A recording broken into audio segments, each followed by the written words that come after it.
अपना असली लक्ष्य क्या है। सार है, अपना असली लक्ष्य क्या है। पहले ये जानना जरूरी है कि अपना असली लक्ष्य क्या है, वो भी अच्छी तरह से बुद्धि में धारण करना है, तभी पूर्ण रीति से उस लक्ष्य में उपस्थित हो सकेंगे। अपना असली लक्ष्य क्या है? अपना असली लक्ष्य है, मैं आत्मा उस परमात्मा की संतान हूँ, असल में कर्मातीत हूँ, फिर अपने आप को भूलने से कर्म बंधन में आ गई। अब फिर से वो याद आने से, इस ईश्वरीय योग में रहने से अपने किए हुए विक्रम विनाश कर रहे हैं। सुना अपना असली लक्ष्य, मैं आत्मा उस परमात्मा की संतान हूँ, असल में कर्मातीत हूँ, फिर अपने आप को भूलने से कर्म बंधन में आ गई। अब फिर से वो याद आने से, इस ईश्वरीय योग में रहने से अपने किए हुए विक्रम विनाश कर रहे हैं। तो अपना लक्ष्य हुआ, मैं आत्मा परमात्मा की संतान हूँ। बाकी कोई अपने को हम सो देवता समझ उस लक्ष्य में स्थित रहेंगे तो फिर जो परमात्मा की शक्ति है ना, वो मिल नहीं सके। सुना? यही मानना पड़े, मैं आत्मा परमात्मा की संतान हूँ। अगर कोई ये समझे हम सो आत्मा, मैं आत्मा सो देवता, हम सो देवता, ये समझकर उस लक्ष्य में स्थित रहेंगे तो फिर जो परमात्मा की शक्ति है वो मिल नहीं सकेंगे। समझे इस बात को?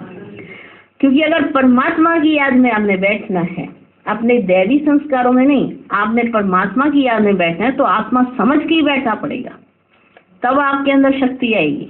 और अगर आप अपने आप को परमात्मा याद में देवता समझ के बैठोगे, खुद को समझे हम देवता और याद करने बैठे हम परमात्मा को, तो शक्ति नहीं मिलेगी और ना फिर तुम्हारे विक्रम विनाश होंगे। अब यह तो अपने को फुल ज्ञान है, मैं आत्मा परमात्मा की संतान, कर्मातीत हो, भविष्य में जाकर जीवन मुक्त देवी देवता पद पाएंगे। इस लक्ष्य में रहने से वे ताकत मिल जाती है।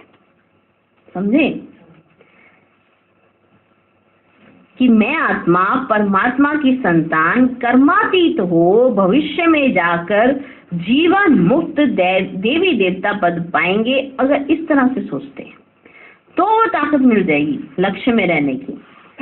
अब ये जो मनुष्य चाहते हैं, हमको सुख शांति पवित्रता चाहिए, वो भी जब पूर्ण योग होगा तभी तो प्राप्त होगी। योग होगा तो प्राप्त होगी क्या? सुख शांति पवित्रता। बाकी देवता पद तो अपनी भविष्य प्रारब्ध है, अपना पुरुषार्थ अलग है और अपनी प्रारब्ध भी अलग है, तो ये लक्ष्य भी अलग है। अपने को इस लक्ष्य में नहीं रहना है कि मैं पवित्र आत्मा आखिरी परमात्मा बन जाऊंगी, नहीं।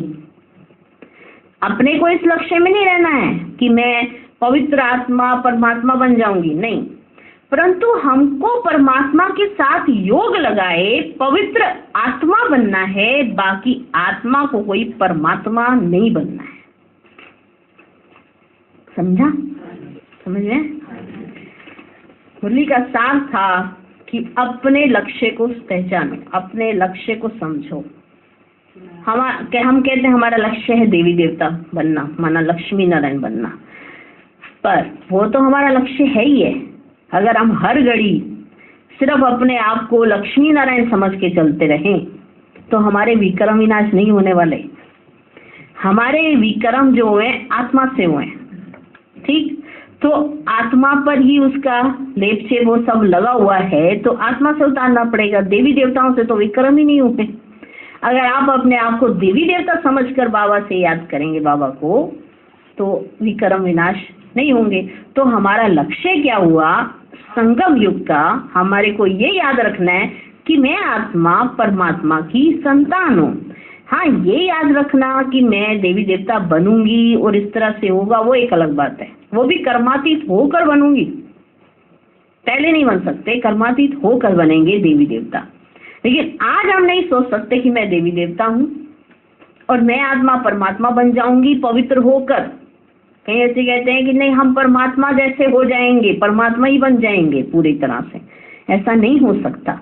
आत्मा परमात्मा नहीं बन सकती, आत्मा पवित्र बन सकती है और वो देवी देवता पद पाएगी। वो भविष्य प्रारब्ध है, वर्तमान की नहीं है।